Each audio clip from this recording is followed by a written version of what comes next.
Specific. You want me to know?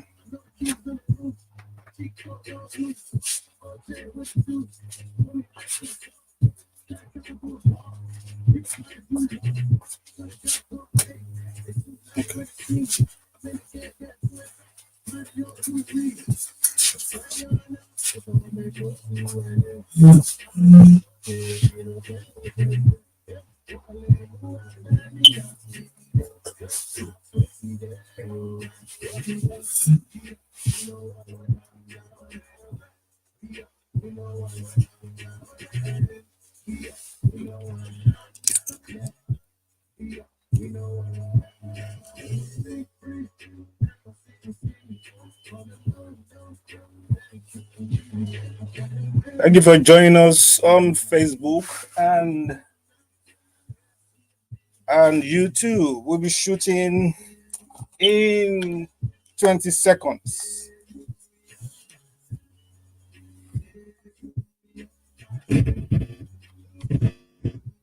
Good.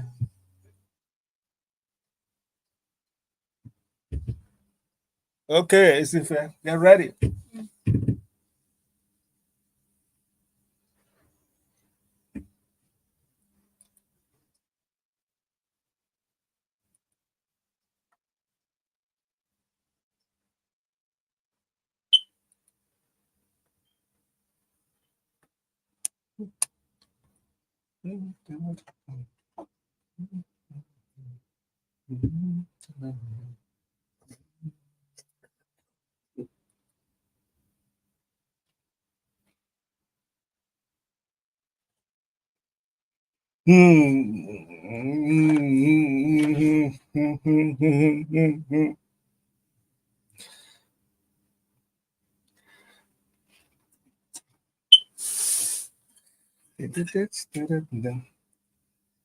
Oh, good morning. Good morning, Lagos. Good morning, Nigeria. It's a lovely, lovely, but wet, very wet day. It's been raining, drizzles, splashes here and there. Getting to the studio was a task. We are happy. We are here. Uh, I will be introducing my cast. My cast are senior citizens, so sometimes you have to, you have to indulge them. They may come a little late, uh, but we are here. Thank you. Welcome to the Vintage Talk Show with the Fudge. Wherever you are listening to us, on Facebook, on YouTube, watching us. Thank you for joining us. It's going to be an interesting day. Uh, my name is Femi Akintunde-Johnson. My friends call me Fudge, and of course, I'm cruising with some of my friends who are just waking up.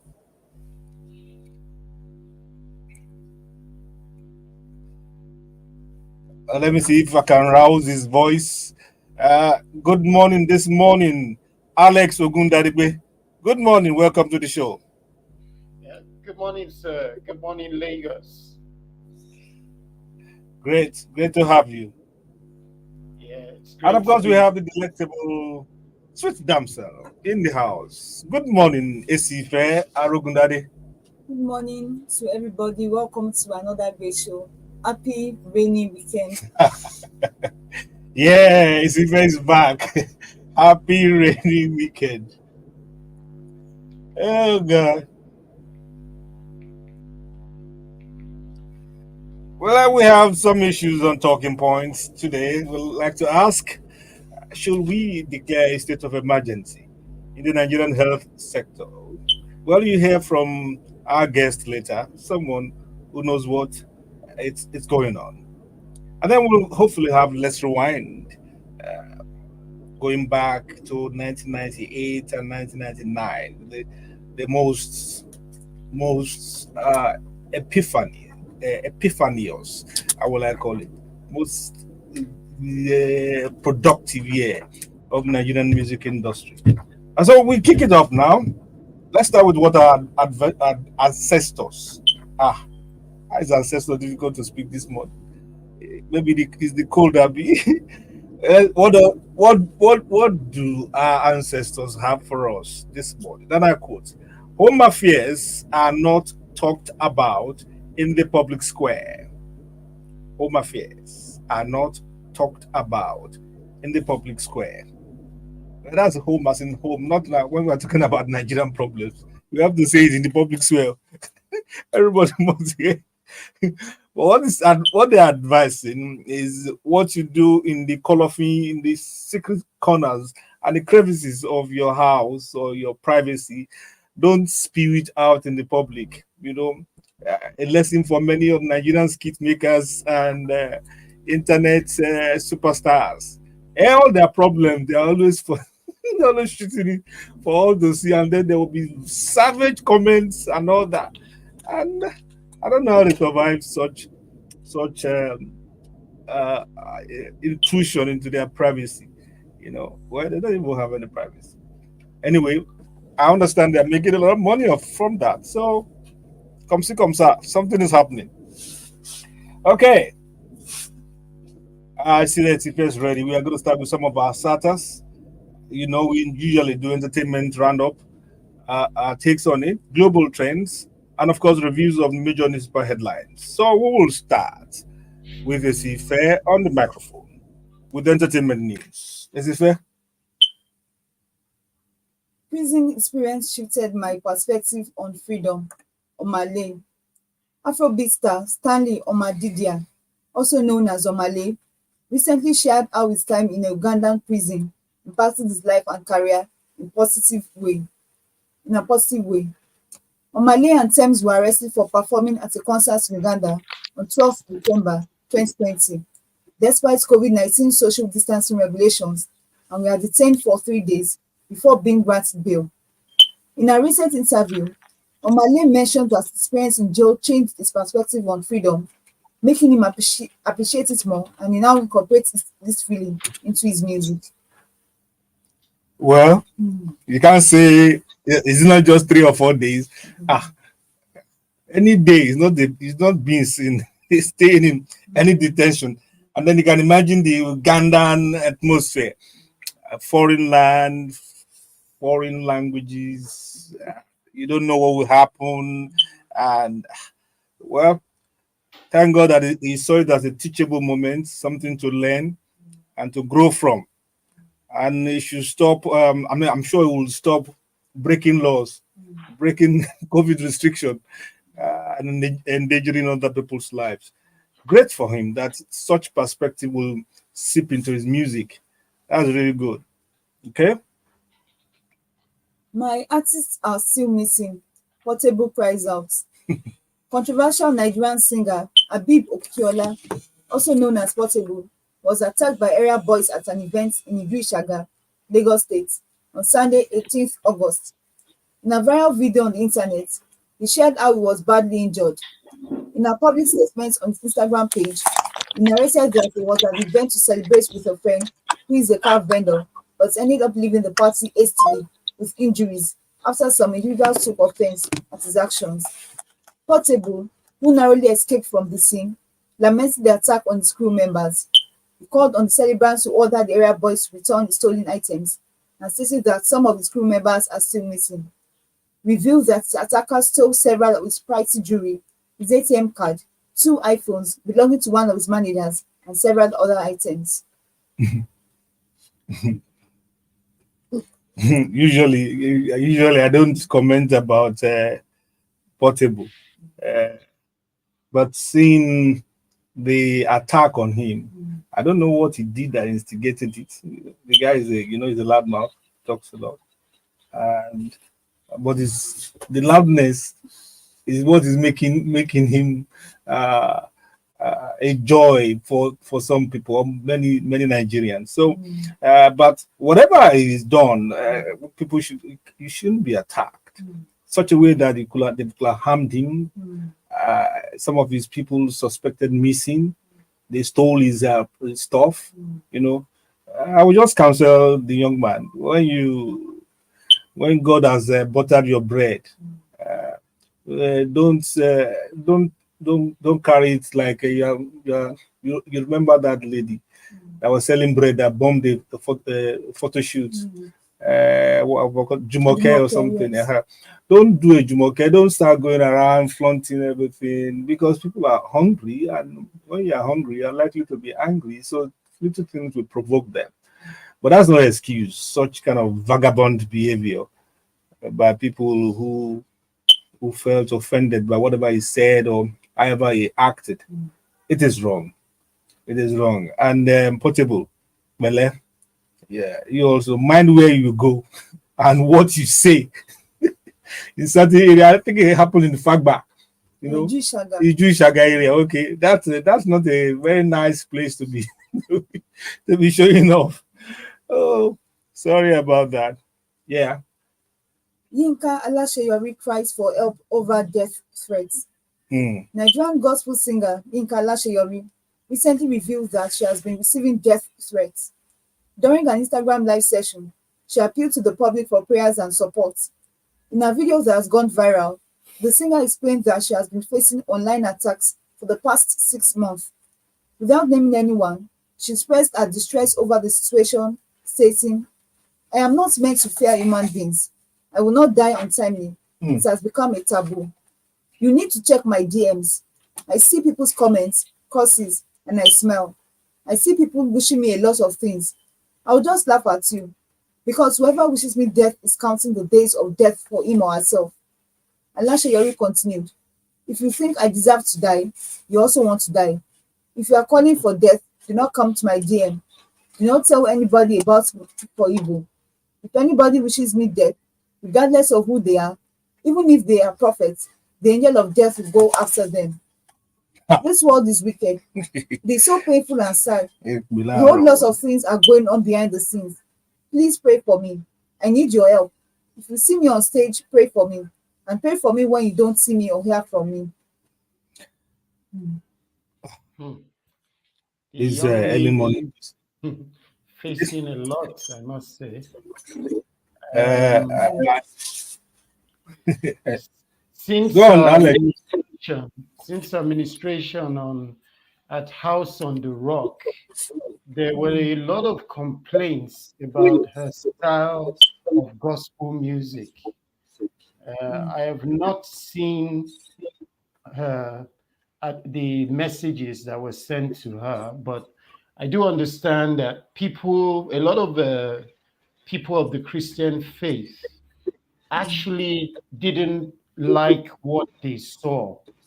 They felt her music was tilting towards the secular when she was doing her ministration in church. So I believe maybe that was part of what instigated a lot of the negative publicity or negative remarks she's been getting from observers on social media. That's just an observation. But that doesn't justify death threats. I must add that I was to it. going to say, I was going to say, such violence coming from supposed Christians doesn't sit well. Doesn't sit well. And I will encourage Alashiyori, follow the what the Lord said. When they rebuke you or when they curse you, you bless them. You know, you bless them. You are pouring coals of fire upon them. You know, so trading curses, and threats. No, no, it's not Christianly. I think, you know. Um, to everyone, his cup of tea. We wish her well, and those who are abusing her, check yourself. Uh, Before you throw the first stone, check yourself. Okay, let's move on. Davido reacts to father's ₦1 billion church donation. Davido has responded to his father's reported generous donation of ₦1 billion to the Centenary Endowment Fund of the Cherubim and Seraphim Church. Adedeji Adeleke made the donation in memory of his mother, Esther Adeleke, during a remembrance service. Davido praised his father's philanthropic efforts, stating that he loves to support the church and education. He wrote in the comment section, "Anything related to church or education, don't worry, you have got it covered." The singer also expressed admiration for his father on Instagram, saying, "My dear father inspires me every day. Love this man right here. The ceremony was attended by prominent figures, including governors and other dignitaries. Well, I don't get it. They are complaining that he donated 1 billion. Yes. In memory of his own mother. Yes. And he's giving some people headache that he should have used it for something else. Yes. To help the poor. Do they know how many poor is already helping? It's very difficult. Can't a man do what he likes with his money? As long as with his money, he's not doing harm with it. It's not as if he was on the road flaunting it around, throwing it here and there. It's giving it to a cause that he believes in. I don't know. I don't know if I have 100 billion. I will give. No, that's 10 billion. You give one. One. I don't know. But it takes a generous heart to do that for any occasion and whatever the essence of that occasion. That's his belief, that's his faith, and it's a private thing. I don't think he called internet people to come and record it and all that. Some nosy packers must have taken the shots and then commented on it. But you see, Nigerians must talk. We like talking, we like complaining, talking and all that. So far we talk, it's okay. And they're not attacking him personally, physically. It's all right. And the son says he's part of his father. Abushe. Let's move on. I was copying Wyclef Jean. Nice. Alexander Akonde, otherwise known as Nice, has stated that in the early days of his career, he sounded similar to Asian rapper Wyclef Jean. The photocopy crooner mentioned that he wasn't the only Nigerian artist emulating Wyclef's sound at that time, but he believed he was better than the others. In a recent chat, Nice explained that he ceased imitating Wyclef after discovering his own unique sound. He emphasized that his music is a blend of his major inspirations, including Fela Kuti, Bob Marley, Ayinde Barrister, Kwam and Pasuma. Yeah, they are good influences. Thank God he has wheeled himself out of Wyclef and all that. He's on his own. He has a nice way of singing, and I like his music. I don't know if it's commercial. I must be a bit out of tune because I thought Wyclef Jean was a Jamaican artist. Now I hear there's an Asian artist with the same name. Where's the nationality? What did he say there? American. What? No. Okay, Asian. What do you mean Asian? No. That must be a mix-up. Okay, let's go on. We'll find out his nationality later. I thought it was Caribbean guy. Yeah, Caribbean. He's Jamaican. Wyclef Jean is Jamaican. Asian rapper and record producer. It's a different. This one is different. Okay, I understand different. Actually, the spelling is a little bit different. I corrected it when I saw Wyclef with AE instead of just E. So maybe he's right. Alex, maybe you're getting old. Yeah. There are two Wyclef nationalities. So Alex, we are getting old. This is a different Wyclef. Okay. All right. Okay. Okay, let's move on. I would have been a footballer if not for music. Ayodeji Balogun, better known as Wizkid, said that football would have been his alternative career. Wow. Music hadn't worked out. The Nigerian superstar shared his passion for the sport and his admiration for the discipline required to succeed in football. In a now trending video on Instagram, he acknowledged that his impatience and dislike for early morning training sessions led him to focus on music instead, even though he played on school's football team. However, he mentioned that his respect for the sport and his demand remained strong. Wizkid also shared his unconventional approach to security, opting not to travel with bodyguards and instead relying on his tight-knit management team, whom he considered family. Well, I was going to quip that he's too short to play football and all that. Then I remember that he's probably the same height with N'Golo Kante, formerly of Chelsea. And there are a lot of short footballers. Yeah, and they did well, even in midfield. I remember Evra of Man U. He played well, very short. Roberto Carlos, quite diminutive, and he played a fantastic guy. So, Mar- Wizzy, Maradona of blessed memory was a oh, short that player. man. I don't think, I think Wizzy is shorter than him. You know, he looks quite smallish, but it will have been very devastating. There is a player I used to crush on when I was very young. Um, he used to play for my favorite club, the stationery stores. It's called Haruna Ilerica. Fantastic dribbler, fantastic user of the ball, and he was exceptional in spite of his height. So height might not have affected him, but I don't think he will be as successful as he is in music. So don't regret. And once in a while, uh, I saw him somewhere, even juggling the ball in one of these, I think, a Hotspot stadium or something. Probably may not last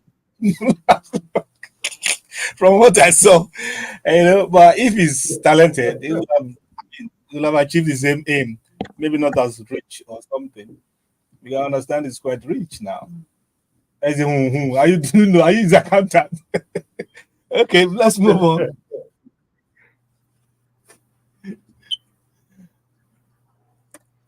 Do we still have? No, we don't. That's the end. Yes. Oh, that was quick. Okay. Oh, I was enjoying the Sifa this morning. I thought we were still going on, and she's done. She's done and dusted. Okay. Here's a special dedication for one of my own. Uh, a lady that's like a sister. She'll be two score and 10 today. And I want to dedicate this to Omolola. She'll be beaming and keying as she listens to this. This is from Mercy Chinwo. It says regular and it's featuring Fioke. Enjoy it.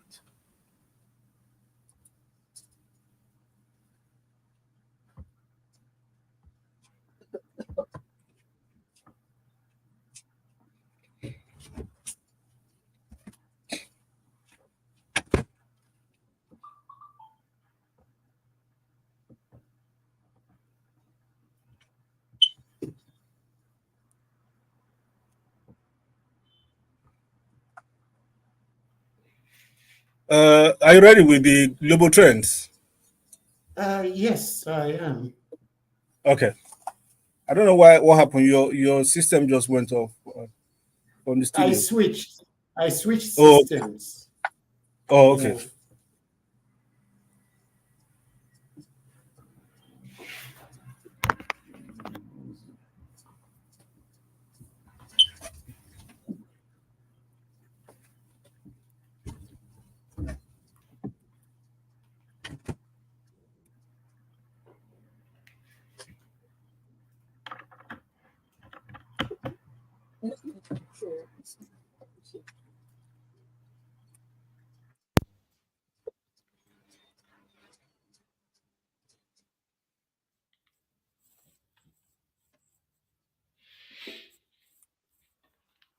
Please, I need that number again. 09133.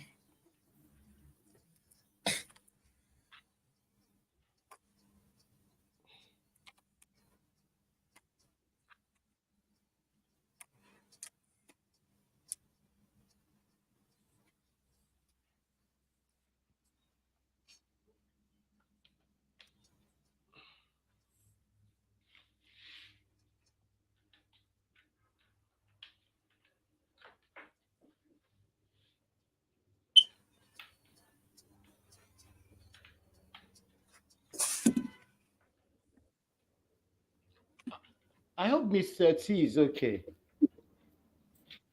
What did you say? Mr. T, I Ah, I don't know. I didn't even hear from him at all. wow. I don't have his number. I've been trying to copy it from WhatsApp, but it's been a bit difficult. Our group, you'll see there now. Hmm. I don't go.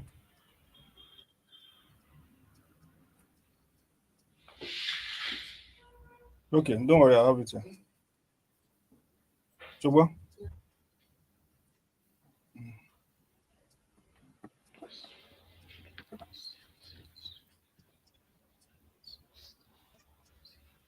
0913390.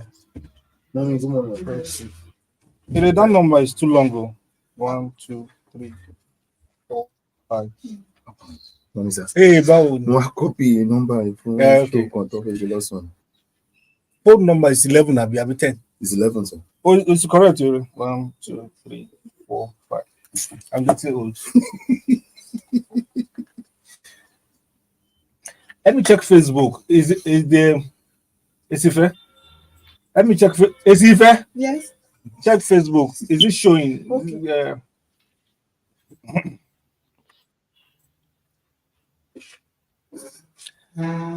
Alex, get ready, please. Okay, standing by. Yes, you sure.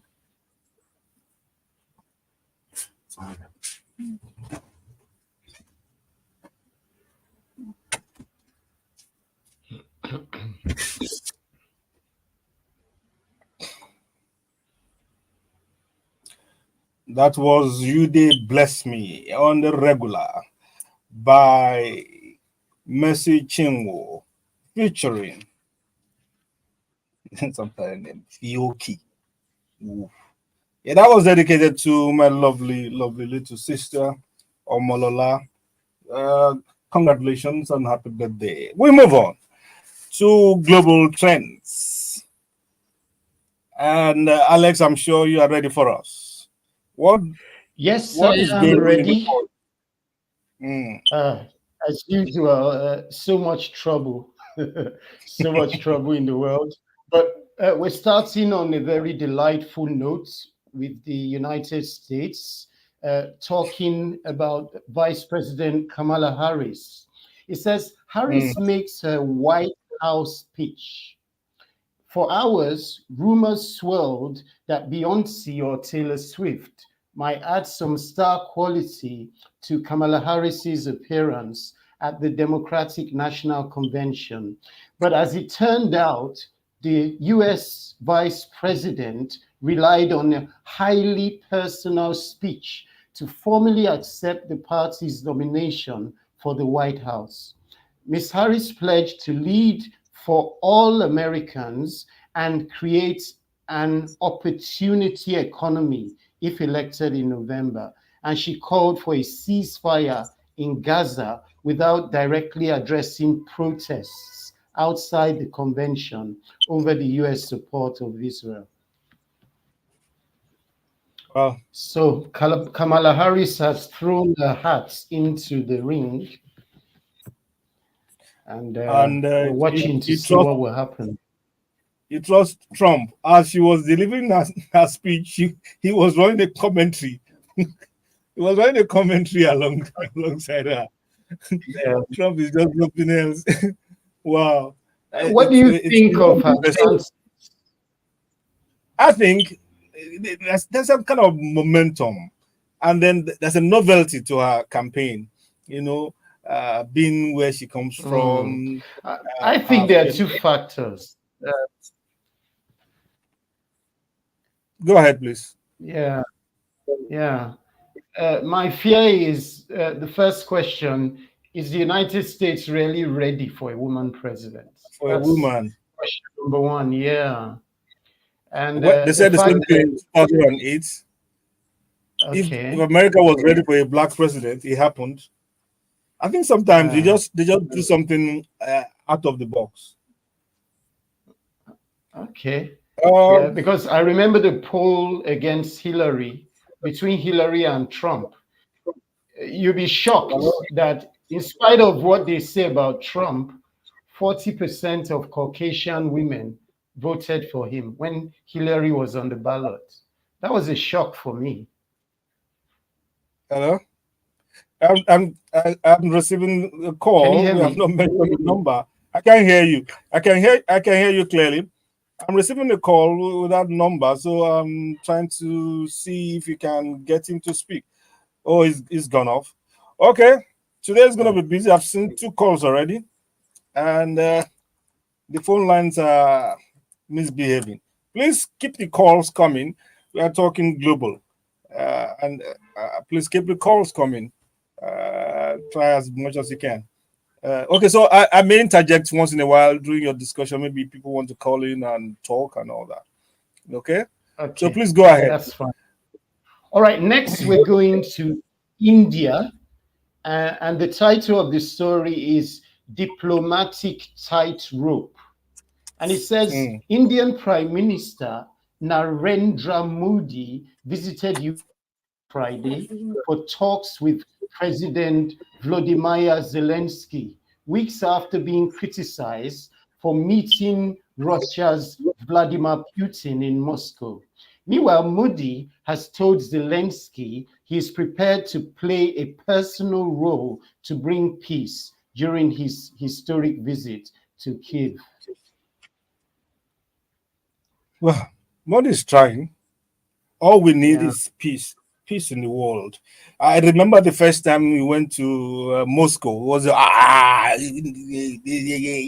the BRICS are trying to take over the world and all that. Now he's been to Ukraine. The Yeah. peacemaker, and the Lord says, "Blessed are the peacemaker, for they shall be." Are they part of the kingdom of God, or they will be they will be called the children of God? So Modi is blessed. Please let there be results from all the. We don't want war. We don't need war. Yeah. We need peace in that region desperately. Yeah. Oh, okay. Yeah. Now, next we're going to South Korea. The title of the story is Fire in South Korea. Two people who were among 7 killed in a fire at a hotel in the city of Buncheon died after a fire department air mattress flipped as they jumped from windows. God, does that mean they missed the mattress? Must have slipped. That was tragic. Oh, You jump in the hope that you're going to land safely, and then it's off. Oh, yeah. that's a Oh, terrible dear. death. That's a It's terrible death. terrible. Hmm. I wish there just could be a All world right. without pain and suffering like this. Ah, okay. Next, we're going to Australia, and the title of the story is Gender Discrimination. A transgender woman from Australia has won a case against a woman only social app after she was denied access on the basis of being male. Sophia Betiza says it could affect countries around the world. It will not affect us. It will not affect us. By the grace of God, it will not affect us. All these disruptors, and I don't have any comment for them this morning. It's strange. A, It's strange a what's going on in the fabricated world. male will want to be in a woman's only environment. I don't understand. I don't. Yeah. Anyway, I can't understand. So, and I don't. I will not. I will not censor them. But their prayer will not work in Nigeria in Jesus' name. Amen. It's even being contested all around the world. For instance, in Yeah. sports now, you have people who have done a sex change. Suppose a man changes to a woman, he now wants to compete in women's sports. I mean, how can that I be? mean, look at the one that happened in the Olympics. He didn't even do a sex change. He just had more testosterone. Yeah, Testosterone. there was an outrage about And there was an outburst, an outrage. But a lot of things are happening in America. It's just we will be looking at them and reading about them. We will not. yeah, We will not be involved. it can't come here. We will not be involved. At least we have some. Anyway, they should just stay there. Just stay there. Let's go on, Alex. I don't. Before I say something that they call homophobic and all that.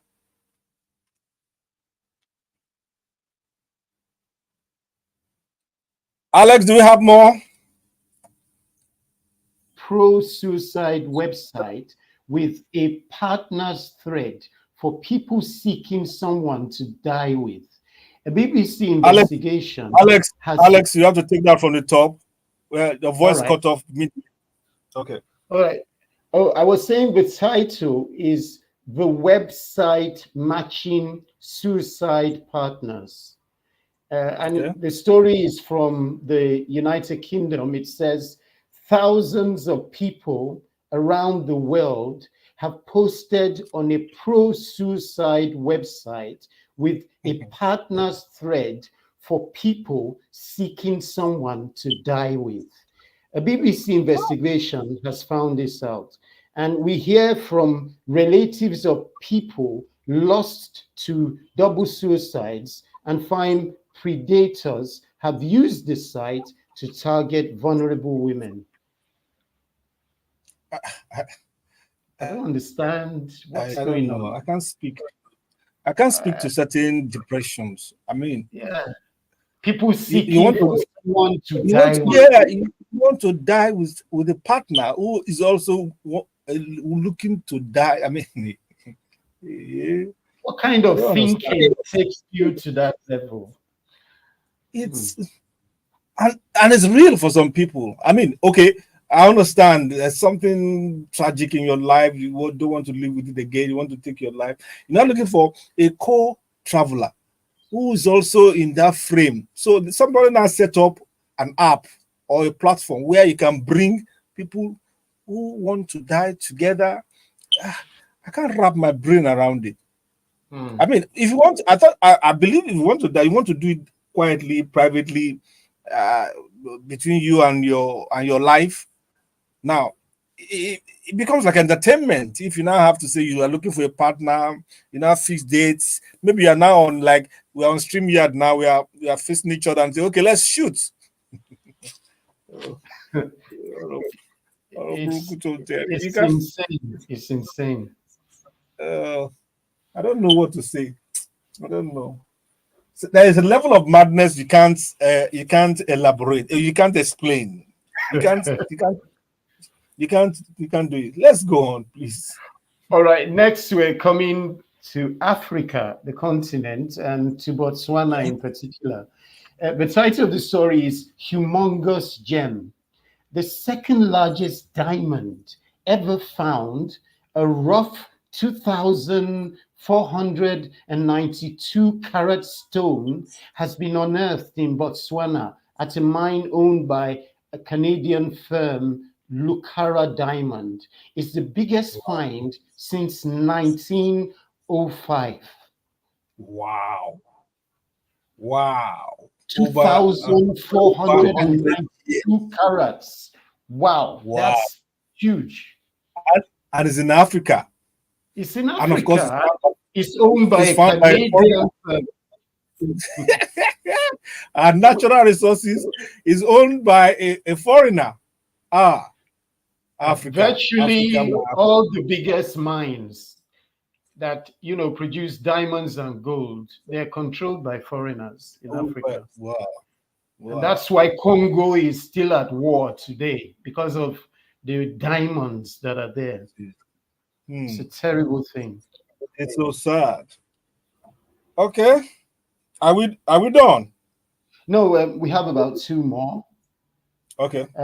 The next one's from the United States, and it says JFK region quits. US presidential candidate Robert F. Kennedy Jr. has said he's suspending his independent campaign and will support Republican candidate Donald Trump. Robert Kennedy, I believe, is a senator. Yes, it's from the Kennedy dynasty. Yeah. Good luck to him. I don't know what he will have done with his independent candidacy. I don't know any electoral weight he has to bring to Trump, but good luck to them. Good luck to them. It's going to be an interesting battle between Trump and Harris. Yeah, it will be. Very All right, interesting. next we're going to Iceland. And the title of the story is Cucumber Surge. Supermarkets in Iceland have struggled to keep up with a surge in demand for cucumbers due to a salad trending on TikTok. TikTok. Uh, the Gen So Zs and the someone millennials. promoted, someone promoted a salad on TikTok, and there's a surge on the supermarket to buy cucumber. It's amazing. Oh my. Anyway, yeah, people just look for something to just engage themselves to make themselves happy. This world is very tough to live in. So any bit of entertainment or something to bring light into your life, I don't mind. But I don't think we are in a rush yet. I don't. Maybe they have not seen it, or cucumber has a different meaning to us here. Okay. Okay, Alex. Yeah. Next, we're going to Gaza, and it says a first case of polio in 25 years. A 10-month-old baby has been partially paralyzed after contracting polio in Gaza, United Nations officials have said. It's the first case registered in the territory for the past 25 years, according to the United Nations. Wow, wow. Could Wow. that be as a result of the war? It could be, because I mean, there will be all kinds of food you have access to, the hygiene Yeah, issue, the, malnutrition the and things like that. access to unclean water and all that. Polio in Europe, it's strange, but that's life now. We just want peace Yeah. in this world.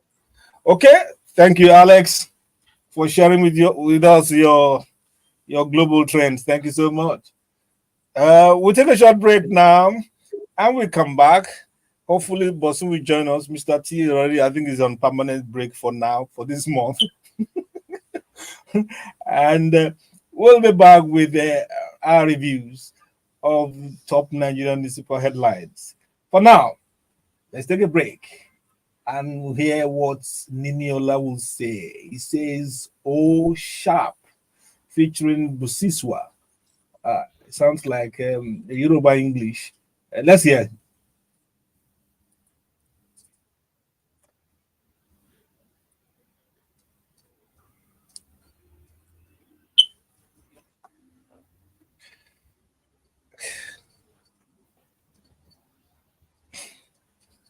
Oh, I forgot about this.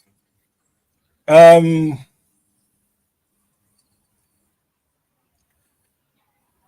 I don't think Bosun will be able to make it. Okay, he's still on leave, He's right? still up. Mm. Okay.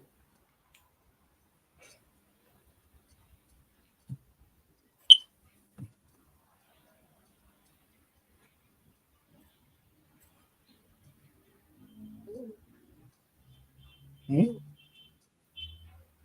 No music. Who? Polio. It's not about watermelon apple. It's a different story. We're talking about the water, access to water. So you know, mentioned polio. Last week, you say waterborne or airborne. You mean polio? It has nothing to do with cucumbers. Eh? No, when you were talking. Oh, when I say access to water and all these things.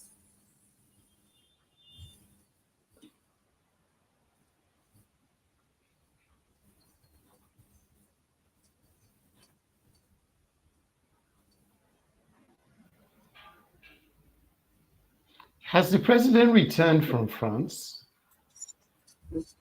No, I'm not aware. Wow. I had some serious classwork I was doing that. I'm not even aware that he traveled. I just heard in passing, and the news said he's on a working visit to France.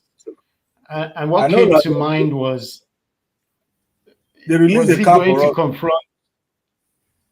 I know that they released Was a he going plane to for him. release the plane? Yeah, exactly. And the other one is, his doctors are in France anyway. So Oh, okay, is that so? yeah. He needs to, So you he never needs to know. do something. Okay. I wish him well. Mm.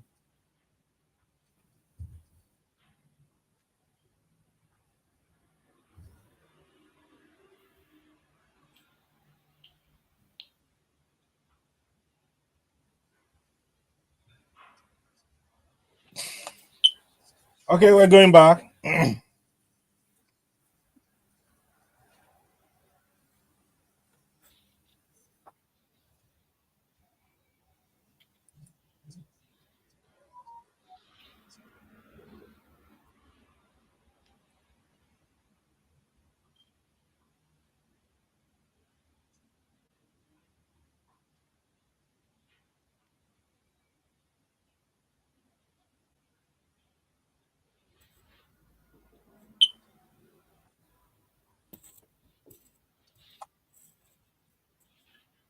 Well, I see that some people have been trying to get us on the phone.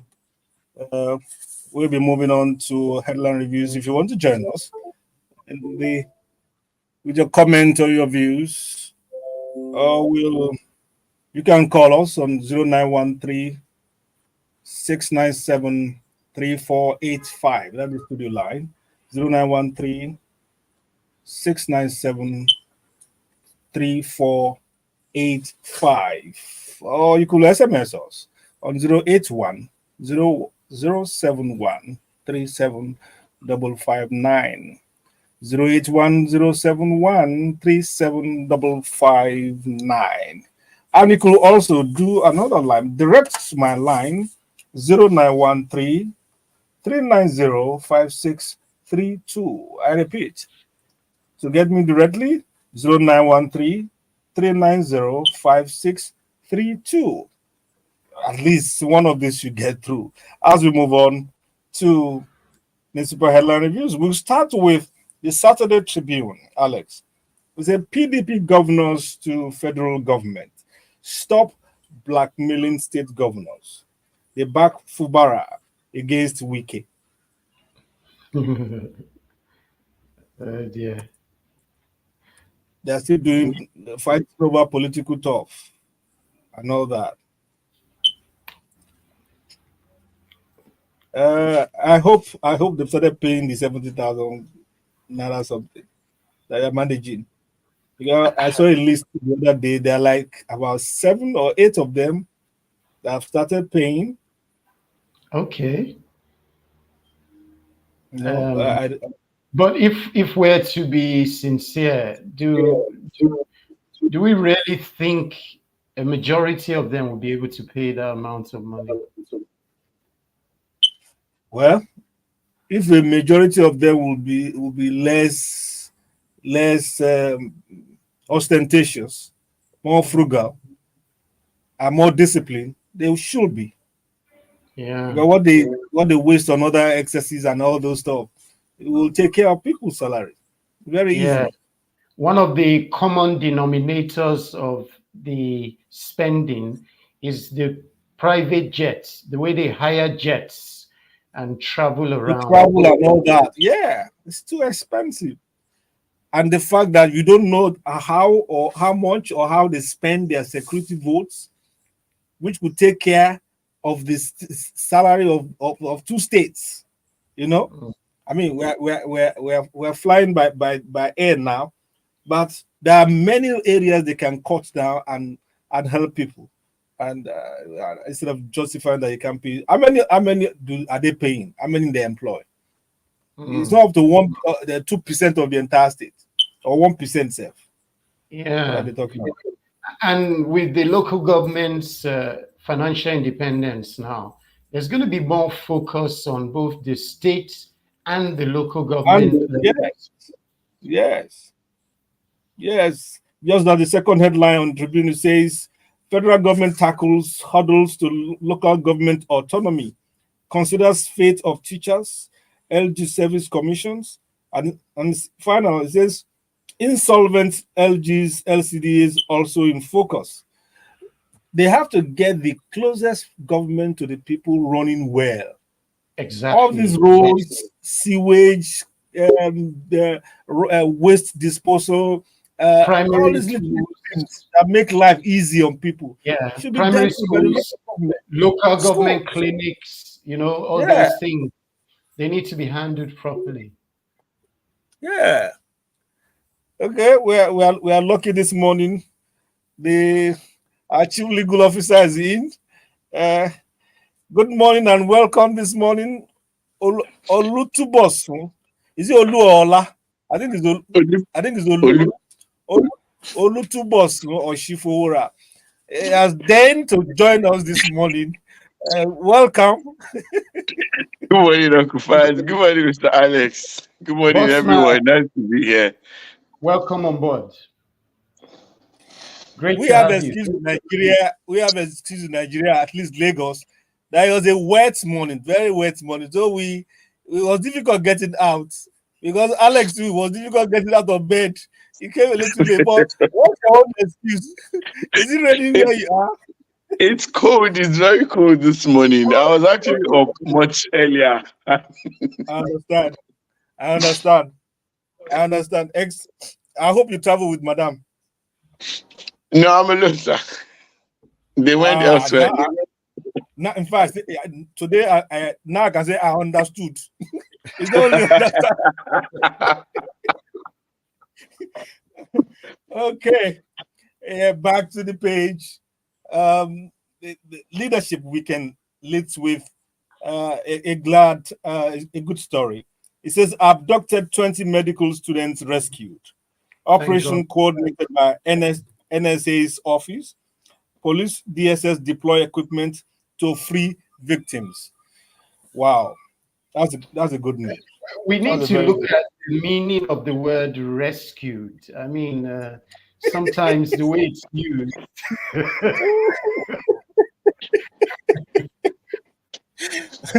Okay, based on the follow up from the writer, you will see it says it was coordinated by NSS office. So we said there's some kind of coordination, except they are boboing us. Then it says DSS and police deploy equipment. I mean, there was some kind of activation. We've of course we've heard stories, just like you said. People after being released, they will say, we thank God though, police did what he said, police did not they didn't see any police. Sometimes it might be miscommunication. Police might be working and they are not aware. They are not aware. And then some policemen don't look like policemen. You know, So, a lot of people have run into problem because they would think policemen come in, they are bandits because they are in mufti and all that. And they dress to the according to the location or the area. So, well, we thank God. The students I hope that that's a complete number. And I mean, it's one of the things we are talking later in the program about our health sector. There's a problem all over the place, and now you are now seizing budding medical practitioners. Uh, oh, wow. Oh, wow. Hmm. But Uncle Faz, Okay. what's government doing about Kogi? Because that seems to be the den of kidnap now. Yeah. It's the junction between the north and the west. So it's like a highway. They are chasing them from here and there, and they are coming down south slightly. The Government has to government do need to something. really look. I mean, Yeah. touchlight that area. It's like the den of kidnappers now, and it's not Wow. it's not good for the image of the country. Okay. This next story, I hope is a good thing for the image of your profession, Bosun. It leads with a Saturday Telegraph. It says Kalu, Agbakoba, Audu, Aluko, Ojuku, others say this. What new CJN, that's Chief Justice of Nigeria, must do to restore confidence in judiciary? And as Tinubu swears in Kekere Ekun as acting Chief Justice of Nigeria, new CJN must fight corruption to a standstill. That's our Kalu. Agbakoba says there should be urgent transformational judicial reforms. Then Ukweni says speedy dispensing of justice and discipline are critical. What says Bosun? Well, number one, if you look at the outgone CJ, Ariwola said something that the Supreme Court is burdened. And for me, one of the biggest reforms that can happen to the judiciary is actually to find a way how cases won't go from state high court all the way to Supreme Court, because Mm. the number of justices available at the Supreme Court are being burdened by cases that have no bearing with the Supreme Court. Some people have canvassed the American system where maybe states or regions will have their own Supreme Court.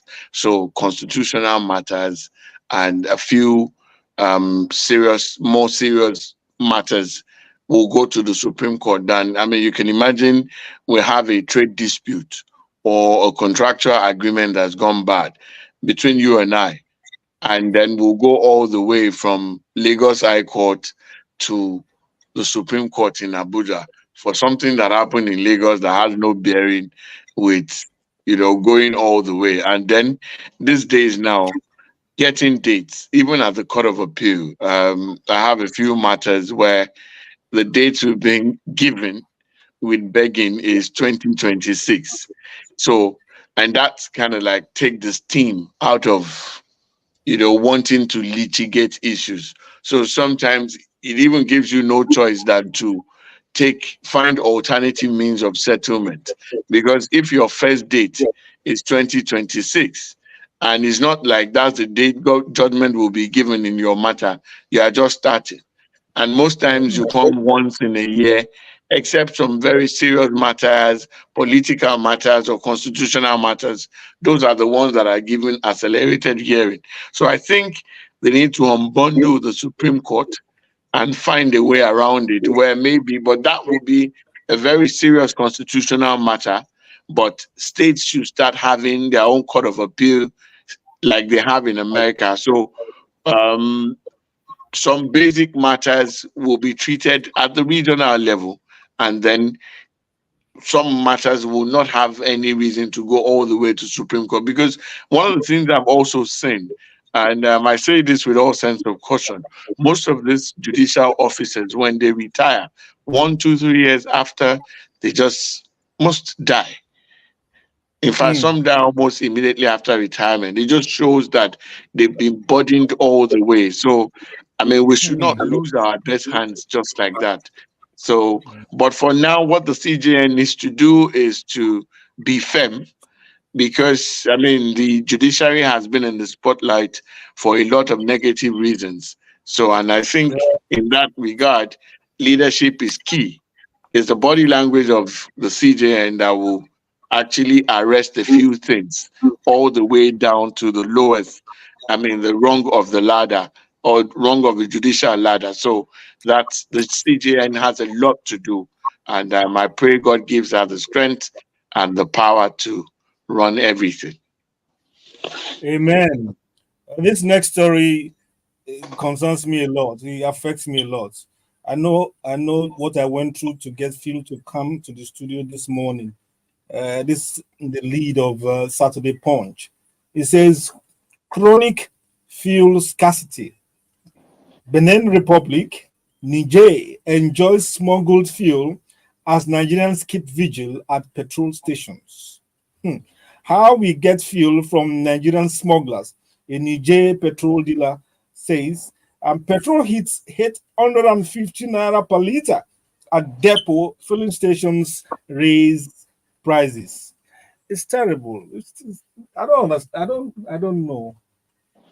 I don't know. I don't know.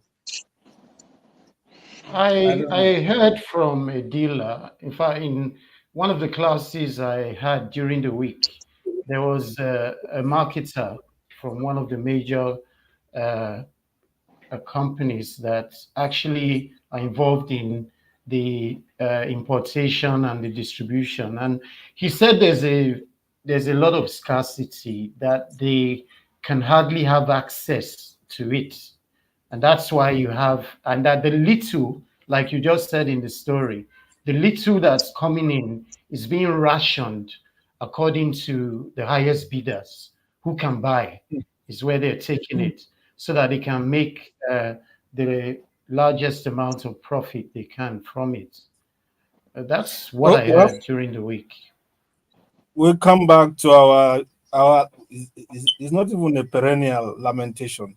It's like every day lamentation about fuel. Let's take a short break, a commercial break. I will come back to wrap up on the uh, headline reviews this morning.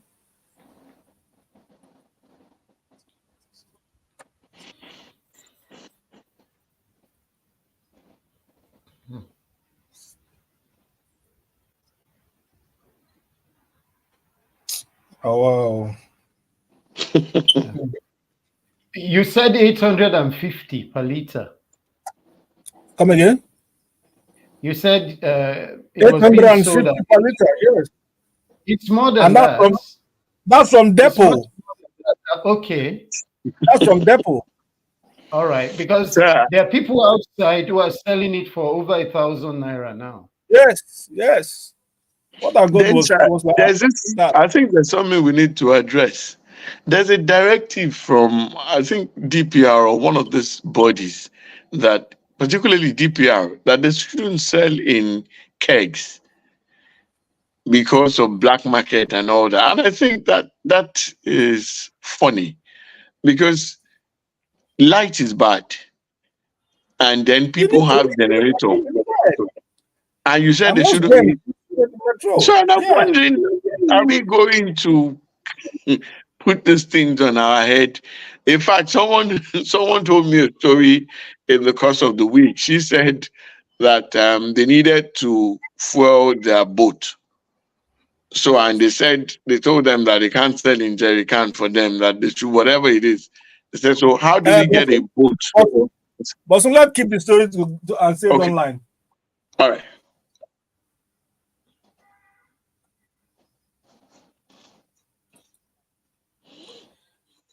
Well, we're back. And at the back end here, we're just discussing the headaches that have been visited upon us by our governments who are in charge of the petrol business, distribution, importing. We don't know who's doing what again. What we just know that it's too expensive and we waste man hours.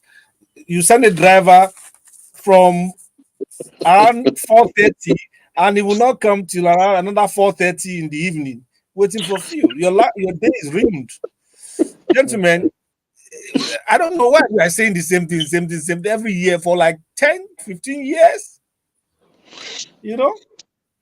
But so It's, you are telling us a story about yes. Now, so the thing is that what they have said about the issue with the fuel scarcity is that thunder and lightning has affected some tank farm where, I mean, it's some poor excuse that can't hold water. But the one that is even at the top of my heart is the fact that there's a directive from DPR that they shouldn't sell into jerry cans. And I wonder, where in a country where the electricity is very poor and literally everybody relies on generator, how do you expect them to fuel the generator? Are they going to bring it? In fact, a friend said they needed to fuel their boat and they were asked to go and bring the boat to the station. And I come, boats stay on water. How do you bring a boat to the land?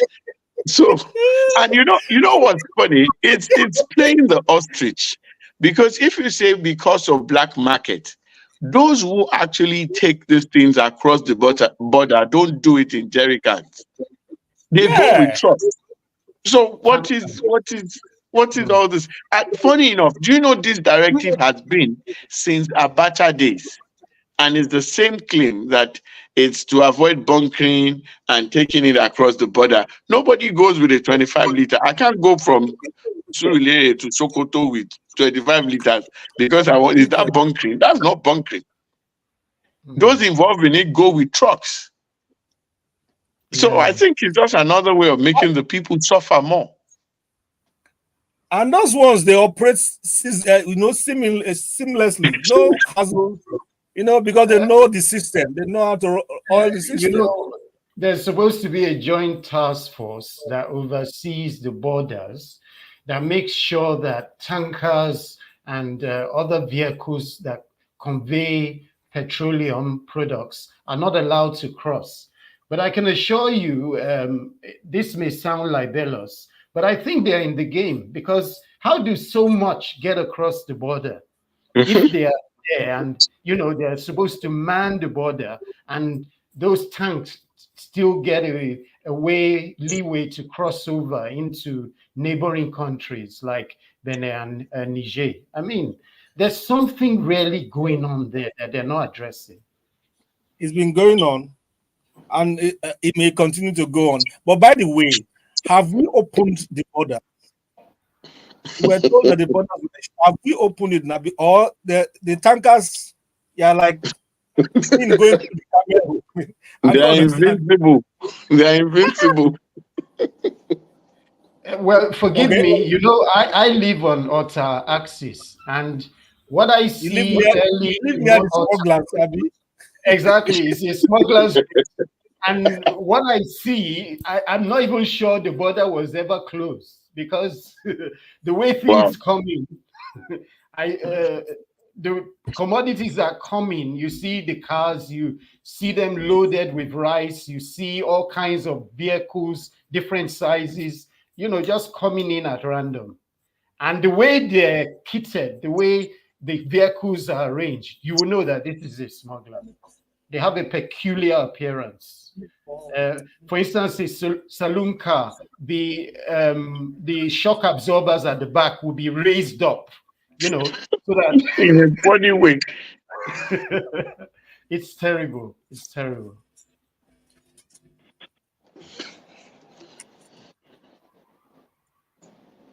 I'm having a horrible call back here, so I'm trying to see if I can solve it.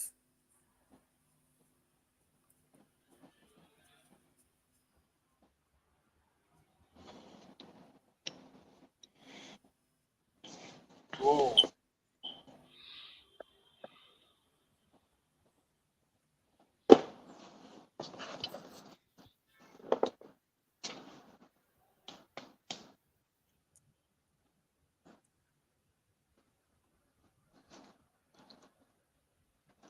I was going to mention something written by Oladipo. It says we have several task forces. They are just helping themselves.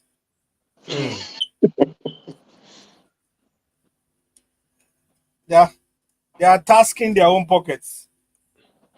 Well, sometimes it's hard to blame those people, because if you put me at a border and my salary is 110,000 naira, and I can do a deal now, get 110 million at the same border, it will only Mm, take the Holy Spirit living in mm, you actively not to go the other way.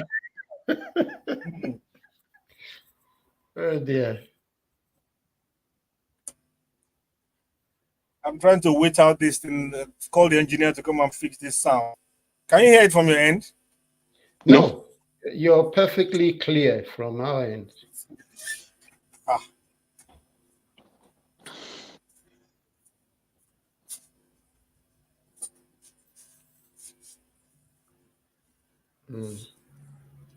I just wish they were allowed Dangote to do what he promised. I mean, the last complaint I heard about the Dangote refinery was someone was saying there's too much sugar in his PMS. I'm not a chemical yes. engineer, so I don't really understand what that means. Is there a kind of sugar that comes during the processing of Maybe refining petrol? before Uh, people start putting petrol inside tea and gari. you know, so and we had Yakubu Lawal on air uh, some time back. Yakubu's an energy correspondent and consultant, and he was telling us, why are the authorities in Nigeria, why are they demarketing What I was the trying to only mention, refinery that seems to be working. Why are they putting it down? Shouldn't they be doing all they can to see that the Dangote refinery works and tries to reduce the burden that is upon Nigerians? There was that talk. Now, funny enough, the gentleman I had in my okay, marketing class during please, the we are ready to go back on air. Everything okay. is sorted now. Sorry for that glitch. I don't even know what as Mr. T will say, technology, they have a life of their own. We'll take Saturday Vanguard, and that may be the end. It leads with something on Jonathan. It says 2027. Why Jonathan can't run. And they gave some reasons. It's a plot to stop Tinubu's re-election thickens. North begins search for a one-term Southern president. Political leaders begin alignment moves. And then opposition parties eye coalition against APC. And finally, Niger Delta ex-agitators seek Southern solidarity. Back Tinubu. All these things is for 2027. They're just Already flying it. in 2024. They're already fly all kinds of kites in 2024. I can't understand politicians, Bosu Alex. You're already scheduled for 3 years' time ahead of I wish they could do their businesses and run Nigeria like that. Plan for us 3 years ahead. How it will be better for us, not their political interest. Wow. Okay. Thank you, gentlemen. Our guest is in. We're a little bit back in time, so we need to take a close shop now and revolve to talking points. I will take this break now with Ajebo Hustlers. They say Barayo. Barao. I think it's Hausa for thief, Abi. Barao. I don't know who's referring to. This is a remix with featuring Davido. Let's hear it.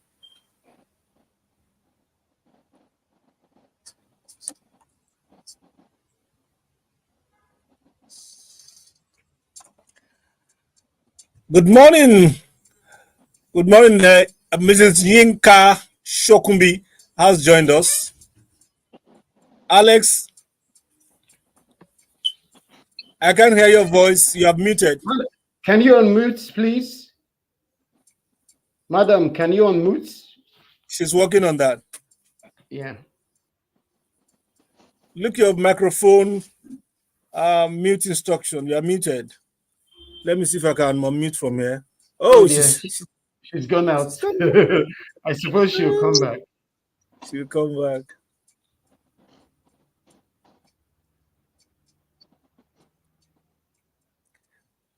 I trust Bosu. As we start talking about I don't blame you, Jerry.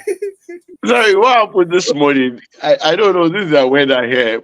The sun was actually in my face around 10 minutes to 5. So I just jumped off. I thought it was daylight. It was day until I checked the time and it was 5 minutes to 5 a.m. The sun was out at 5 o'clock. Yes, wow. I'm telling you. That's amazing, So I had to do a few things, went back to sleep and just saw the time. It was 7:35. Good morning. Yes, your voice is on we can now. hear you Good now. morning. Good to see you guys. Good morning. Thank you for joining us. Great to have you. Alex, are you ready with our intro? Oh, I gave you 4-day warning. Don't say you have. Here. Okay, so I'm handing over to you. I will just be a supporter. I'll hold him brief like Bosun. On the platform with you, Yinka, there is Bosun Ojifora, a lawyer, Alex Ogundadibe, and my humble self. So we'll launch to it. We're just playing music that will end in about 60 seconds, then you'll be on. Okay. Thank you. Thank you for coming. Yeah.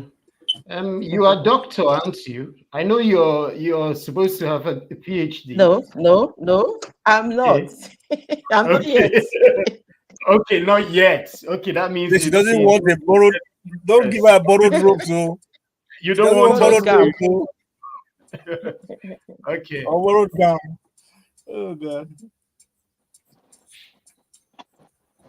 Okay, Alex, get ready. I'm ready. Just keep it simple. Don't be too long. All right. She doesn't like long intro.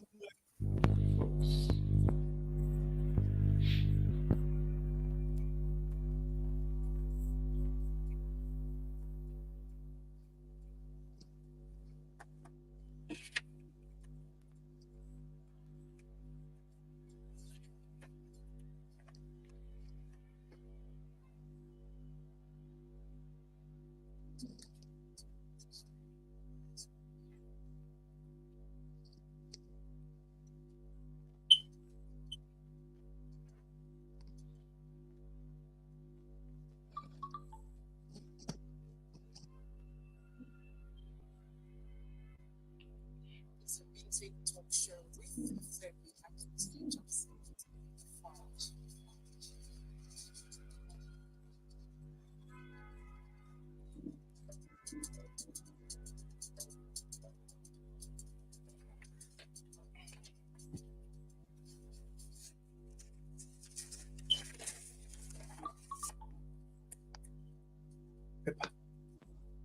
Paper.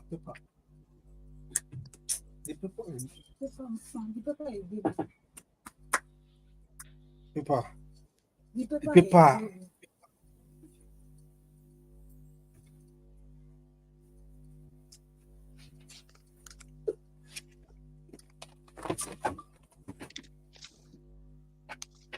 Well, we are back. After run the second leg of the show. This is Talking Points, and our guest is already in the house. Remember, you can join us, make your comments, or ask your questions. The number to call is 0913 697 3485. I repeat, 0913 697 3485. That's the studio line. You can also call us on another line, 0913 390 5632.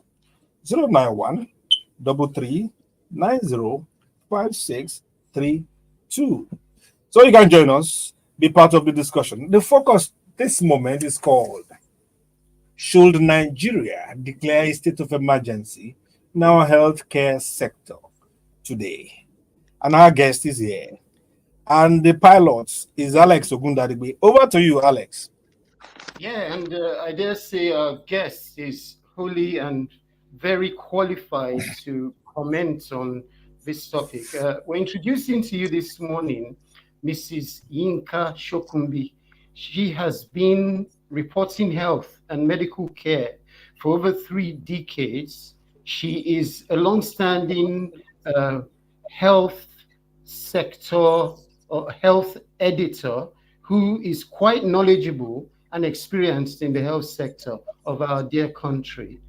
She's won multiple awards and has a great passion for reproductive health and sustainable development. She's also the president of the Network of Reproductive Health Journalists of Nigeria. And currently, Yinka is the managing editor of Health Style Plus, a blog on health and lifestyle. So, ladies and gentlemen, we want to welcome Mrs. Yinka Shokumbi. Madam, you're welcome. Good morning. Thank you, Faj. Thank you, Alex.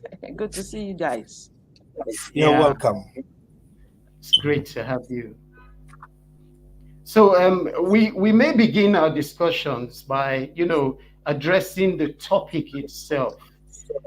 Looking at the way healthcare delivery is in the country presently, would you say it's the right thing to declare a health sector state of emergency in Nigeria? What's your view about that? Thank you. is there anything that doesn't deserve to be given status of emergency in Nigeria today? I was listening to your conversation about the food security. Is it food security? Is it the insecurity nature of the country? Is it the oil sector? Virtually all sectors, deserve to be given status of emergency. And then there's this adage that says health is wealth. Priority, therefore, have to be focused on health, because it's only when we are healthy that we can be wealthy. But then the indices of being healthy are tied to your status of security. The SDG goals already, state all of those. From SDG 1 says zero poverty. How do you achieve that if you do not have a healthy nation, if you do not have wealth? So virtually all the areas of living in Nigeria today deserve to be given status of emergency. But back to the issue of health. Yes, some people will say emergency is like having a knee-jerk approach to an issue. That is, you deploy something in an emergency, you just wanted to address what has happened, and then you move on. Typically, Nigeria is also doing such things, But I belong to that school of thought that where we are today, the federal government of Nigeria should declare health a state of emergency on health. There's a darn need that we have to address on health, the health sector. So yes, just like 10 years ago, we should declare it now. If we didn't declare emergency 10 years ago, or 8 years ago, or 5 years ago, now is the time. Faj, the last 1 month has been one that my life, could just not believe that Nigeria could still get back to this stage where we are today. So I see so many things are wrong. We move 10 steps forward and we are moving maybe 50 steps backward. We build infrastructure, we buy equipment, but guess what? Those in charge are using substandard. And yet we see this glamorous infrastructure. We rejoice and we are glad that, yes, at last we have these things. Give it a few months or years, this infrastructure get dilapidated. And you wonder why? Why? Oh, it's sad. It's sad. So when you look at, should we declare state of emergency? I will try to see what does WHO says about emergency situation. In declaring any state of emergency, the World Health Organization has its clarity about it. First, you have to look at, are there threats? Are there hazards? Are there things that could make people migrate from their location to other locations? Are there situations that, the world must draw attention to? All these questions, are they not in Nigeria today? We have threats from diseases. We have threats from natural disasters, flooding, climate change. We have it in Nigeria presently. Hitherto, we never knew Nigeria could get to that stage. Biochemical, bioweapons, and all of that, we have it in Nigeria. Hazards, we have it. threats that could make people to migrate or health workers live in droves, we have it. What don't we have? Every day, every morning when I wake up, the first thing I say, Father, thank you. I am alive today. And I shake my body. I say, thank God I am still able to breathe. When I'm going to bed and I want to close my eyes, I say, Lord, if there's anything that will make me wake up and be in distress, make a kuku jeje migrate from sleep, because it is better that way. But guess what? It is cheaper to stay alive in Nigeria, in good health, yes, than to die in Nigeria. It's more expensive to be sick, much more expensive to die. So it is, we should definitely declare state of emergency. But then I've been wondering what exactly would we be doing if we declare a state of emergency? What are we going to be doing? So I took a look back into our 1979 Constitution. Remember, we had so many years of military rule. Yeah. And during Babangida, the Constitution, of course, was suspended. And thank God, in 89, 90, 91, 92, when late Professor Olikoye Rasom-Kuti was the Minister of Health, I covered that bit and I covered him so much so. The suspension of the Constitution, that 79 Constitution even gave power to health sector.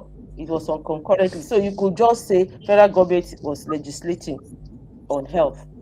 And whatever they do at that level, there was a mention of health. By the time that Constitution was suspended and the military came to power, it was the passion of late Olikoye that brought primary health care to the fore, because he was regarded as father of primary health care. So he knew what was wrong and said, okay, let us even focus on primary health care and allow our health to be driven from bottom and up. That was the blueprint. That was the blueprint he brought. Not that the Constitution has a blueprint on how to run health. Unlike how to say you want to give votes to security, to the military, to this, they know how to share. But health didn't have such a manual to run that sector. So he brought in primary health care. Guess what? It was doing well at the federal level. And the man struggled to get the buy-in of all the other states, the local government, that was even going to be the beneficiary of primary health care, to build the structure for primary health care. So it was driven from up, down. No wonder immediately that administration left. We went back to what we used to have. The 1999 Constitution is even worse. That's what we are using. There is no mention of health in that Constitution. It's neither exclusive list, non-exclusive list, concurrent list. It's just taking that the government could do anything they wanted for the health sector. That's why we have a lot of issues.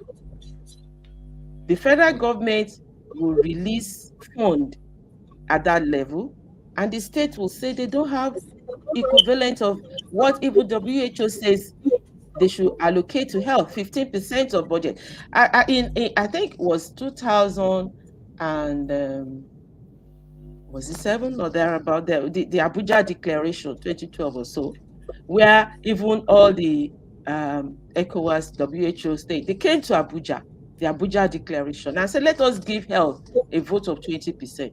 Today, Faj, I can tell you, only 5 states in Nigeria, Kaduna, Bauchi, Abia, which other two states, have 15% vote for health today out of 36. Not even Lagos. But do you know the Not even argument? Lagos. No. Yeah. But the argument they will give you is, yeah, Lagos does not have 15%. But the argument this other state will tell you, Lagos has about 12. The argument they will tell you is that health features on other areas, under the office of the First Lady, for example, under women development, Environment. environment, they will claim Mm. all those when they put them They claim- together that they will have more than even 20%. But was that what that declaration was about? Why? Okay, why do these other 5 states have 15% for their Ministry of Health? Last year, But, is it last year? Yinka, sorry to interject. I read somewhere that even the federal government, the federal budget in 2024, it was less than 5% that was given for health. Of course. The same argument that they will tell you that when you go to environment, they have votes for It's health. captured somewhere. When you go else, to scattered, that is the way we run in Nigeria, right?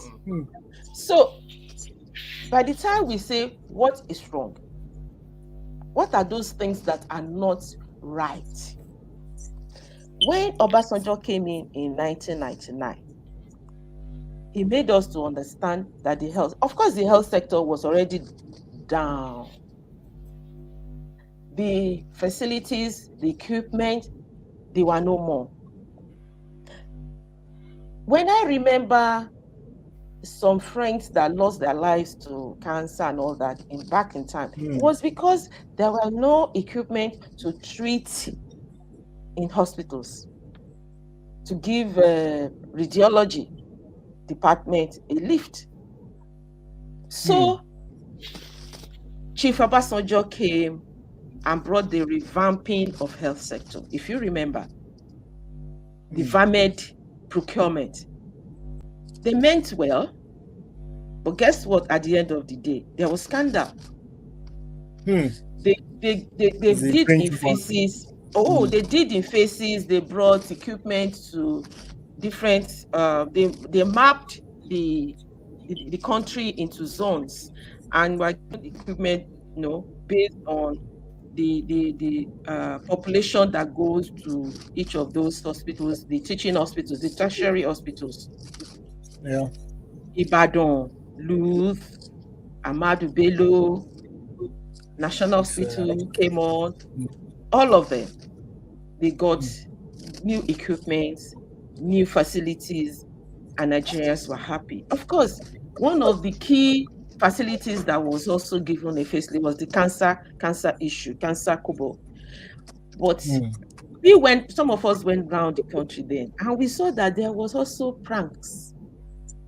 They were giving some hospitals. It became what EFCC later had to investigate.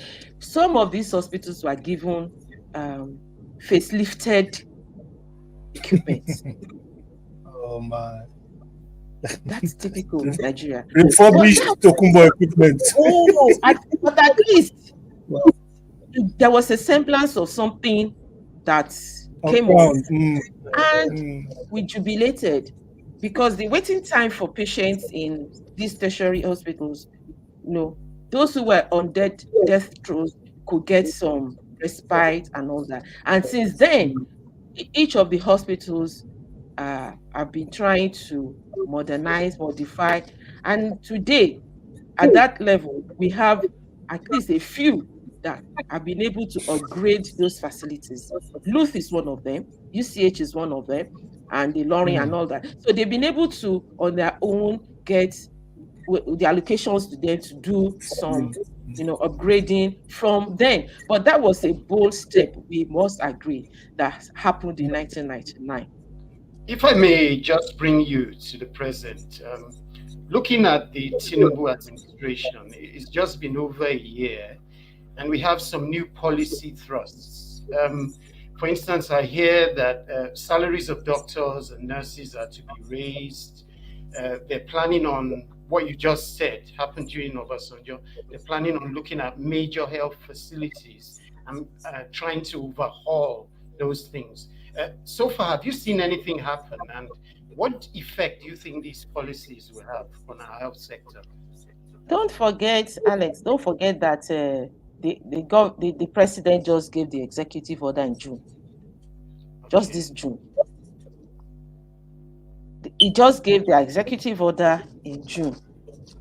And unfortunately, this is August, so I'm sure that the relevant establishments, the ministries like finance, like procurement, all those ones, even the Attorney General's office has not made a pronouncement yet.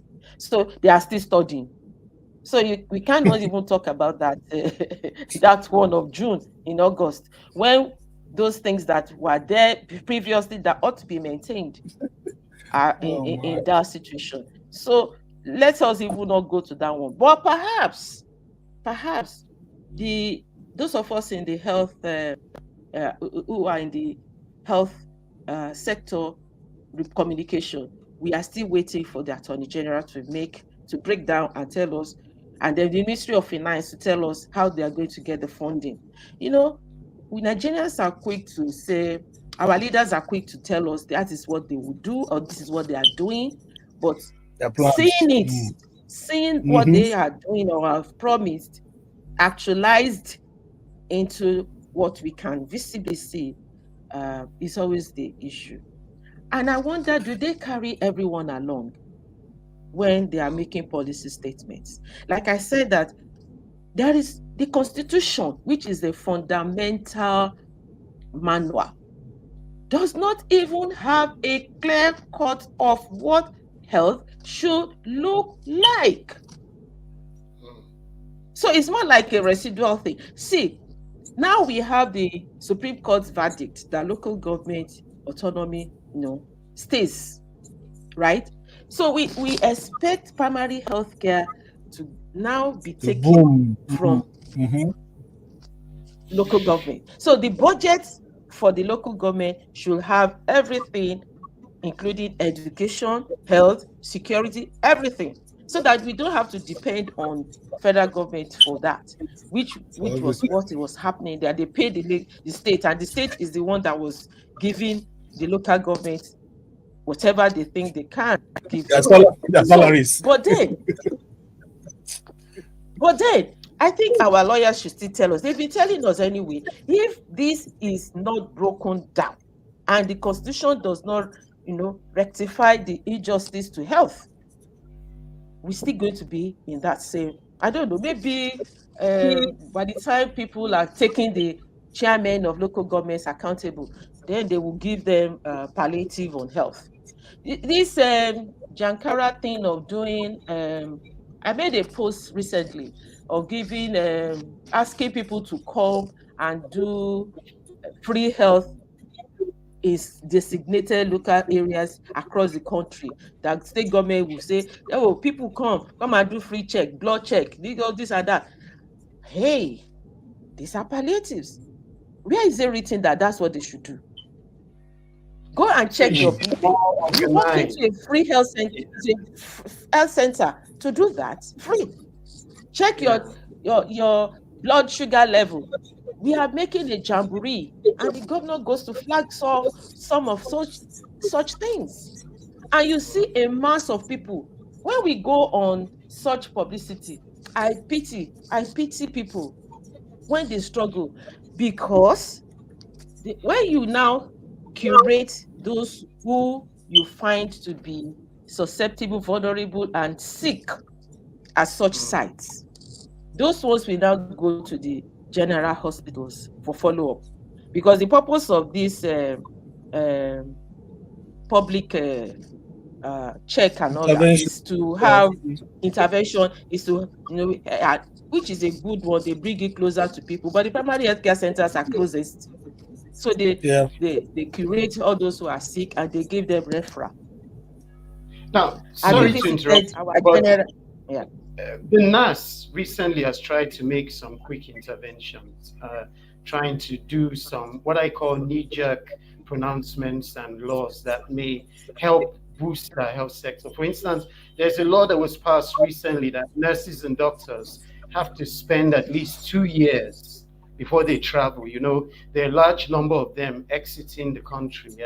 I had an experience. I went to the hospital in March. My doctor gave me another appointment for April. By the time I got there, he had traveled. So I'm just wondering, the things the nurse is doing, making pronouncements that, okay, let's make sure that people stay back for 2 years, serve the country before they're allowed to leave. Then the minister also making pronouncements that his colleague in the education sector, they should try and democratize the admission of healthcare workers so that they can boost the number of personnel. Do you believe these actions are going to have any effect on stabilizing our health sector? Well, these are the kind of things that we would expect when you declare outrightly there is an emergency. You see, an emergency situation will require all manners of interventions, correct? So the government will start making pronouncements in the short time period, the short term, the long term, the middle term. All these are efforts to make things work. This same minister recently, told us that as at March, from about 300,000 workforce that entered 2023, 2024, we now have a cumulative of about 85,000 doctors, 300,000 population of health workers. We now have, out of all those ones, we have nurses have reduced, pharmacists, all of these people. But the number of in each of these human resource in all of these cumulative health workers force are not all working in the public sector, mind you. Some are working in private sector. Some are working in the oil and gas, not in their clinics, but they are doing programs for them as program directors on malaria, on this. And you also have a number of others who are not doing anything because they have not been employed. As at May 2024, some people who were on the register of Medical and Dental Council last year are about 120 something thousand. Only about 58 of them have re-registered. Well, every year your license is renewed. Yeah. So when you don't come to renew your license, you cannot be accounted for as part of those still in the workforce. It's either you are not interested, or the person is dead or have gone out of the country. All kinds of things will have come to play. So when you outrightly, as government, declare an emergency in the health sector, all these solutions will be coming. It is like you are calling attention intentionally to solve the problem. So whether the nurses should not give permit to people to travel out is a solution that they think will, come to play. Whether the Nigerian Medical Association should not allow the doctors to go away, or all of those, they are just interventions when you have actually declared a state of emergency. But we have not such declared it. So all these approaches, they will, but it will take, never mind that the minister told us that it will take us nothing less than 10 years to solve the now, problem. Quickly, I must talk about drugs. Recently, I've discovered that the cost of prescription drugs have hit the ceiling. We have agreements with countries of which we're allowed to import drugs from what I understand. But a pharmacist recently told me that a lot of companies, pharmaceutical companies and pharmacies, can't afford to import from the designated countries anymore. And therefore, they're going for cheaper versions of the drugs. They're going for drugs from places like Turkey and other countries. What do you think can be done about the drugs, especially prescription drugs? It's not so, you see, it's still the same thing. The Mr. President mentioned this also in the executive order as a solution. He mentioned it that um, there is going to be zero tariff on uh, importation of drugs, medicaments, and Medicaids, and all of those. Is there's going to be this, and that, and we celebrated it on the in the media. The DG NAFDAC came out to say it's going to encourage local manufacturing, boost, not just encourage, because we've always had local manufacturing. In fact, in the last 4 or 5 years, there's been a gradual exit of manufacturers, multinationals. You are aware, Sanofi, GSK, and all those. And it is supposed to be a plus for local manufacturing. And no wonder you find the PMG Pharmaceutical Manufacturers Group of Manufacturers Association of the year, they came out to say that this is supposed to be one of the best things to happen in Nigeria. When the multinational partners are going, of course, they have the generic, they have the brand of those drugs. Let me use one example, Panadol. We have the local substitute of paracetamol, branded by different, you know, companies. Likewise, but there are still key drugs, like you said, the ethical drugs, like the one for diabetes, the one for hypertension, the one for the non-communicable diseases that are, patterned with some of these multinationals who are selling their franchise to the local.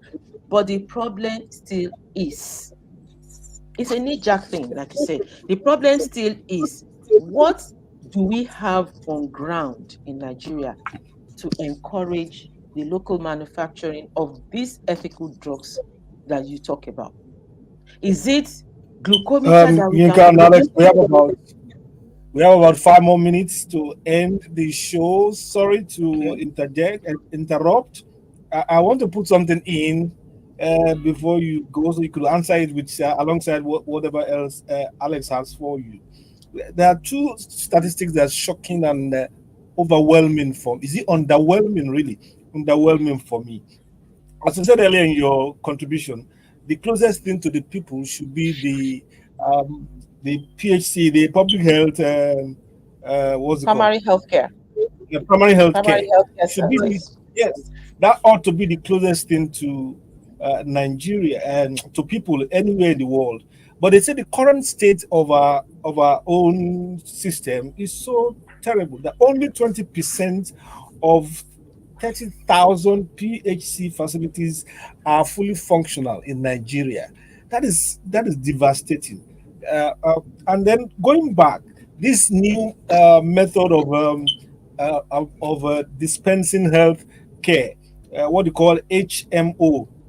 I mean, when you have insurance and you're able to do this, we hear a lot of good stories about that from people who travel abroad or who live abroad, about being able to they could care and treat them when you're on insurance and all that. Here we say, according to the statistics I'm seeing here, as of 2018, 97% of people surveyed have no health insurance. I mean, all we hear about health insurance is when they sack the MD or sack the executive secretary for siphoning money from the insurance funds and all that. What is wrong with our system that this statistics, if they will go on like this, there will be a total collapse of the structure of the system. Worried about our level of sustainability in this area. Thank you. You see, like I said, it is because the Constitution has not given powers to those who are supposed to be in charge. The primary healthcare vote is still being controlled at the state. And that's why I said perhaps with this new local government The autonomy, autonomy. Okay. the situation will change. But it's not going to be a very, very fast thing to happen. It's going to take time. Now, as we are saying, how many doctors, how many nurses do we have that we can deploy to the primary healthcare centers close by to in Owode in Ogun State? There are quite a number of health centers that are not even being used. Do you know why? Apart from the fact that they do not have doctors that are supposed to, it's supposed to be like maybe a doctor that will come to 2, 3 health centers, in a week. They don't want to go for rural posting anymore. Everybody wants to stay at the state capital. In Lagos, that still has semblance of the primary healthcare that is working. If I shock you that some votes were not given to for maternal health, and this current season, there are some things that people still have to do out of pocket for consumables. If Lagos, that has the highest number of doctors, 7,000, followed by Rivers and all those, they still have 4,000, and the list is going in the north.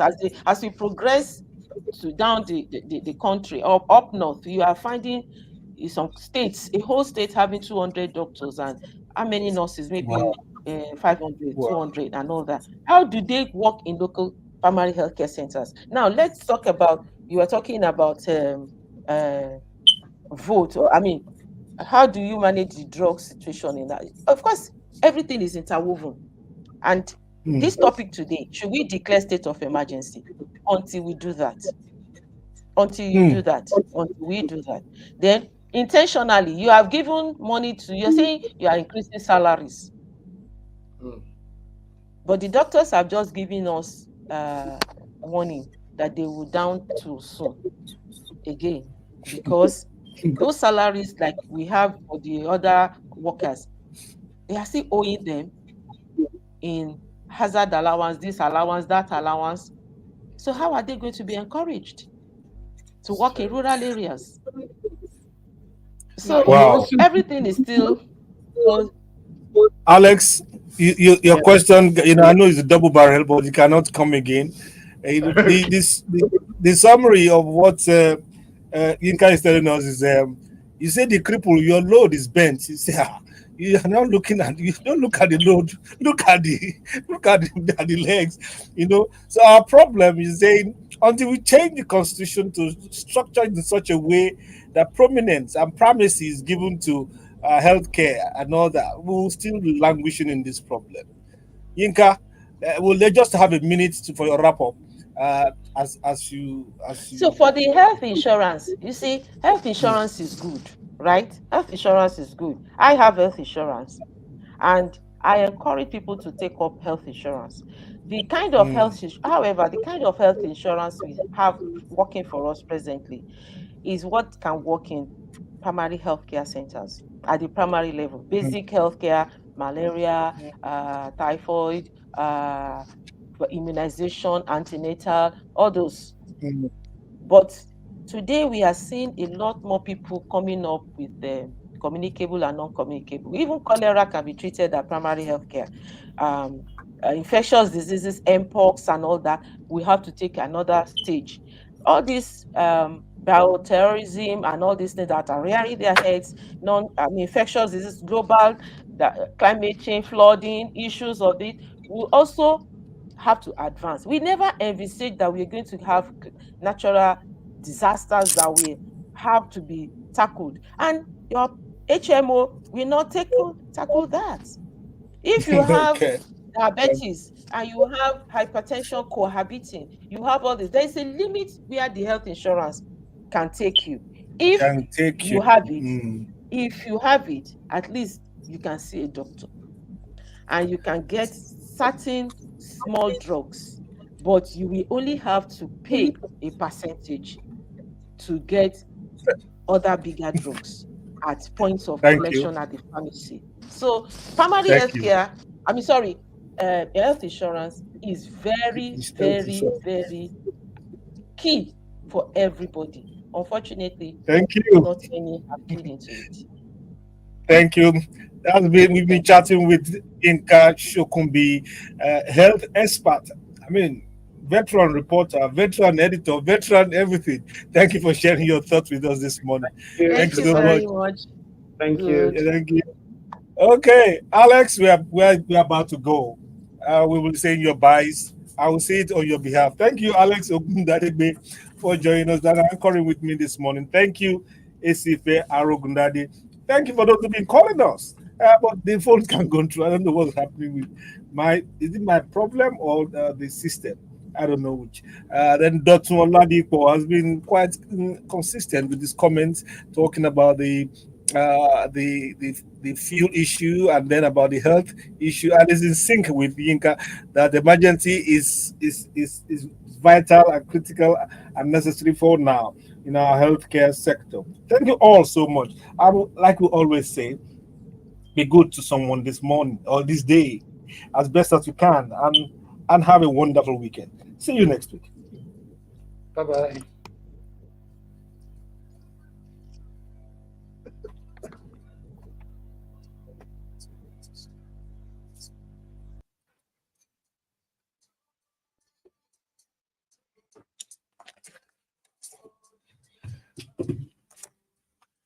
Thank you, Yinka. I appreciate your coming. That's it.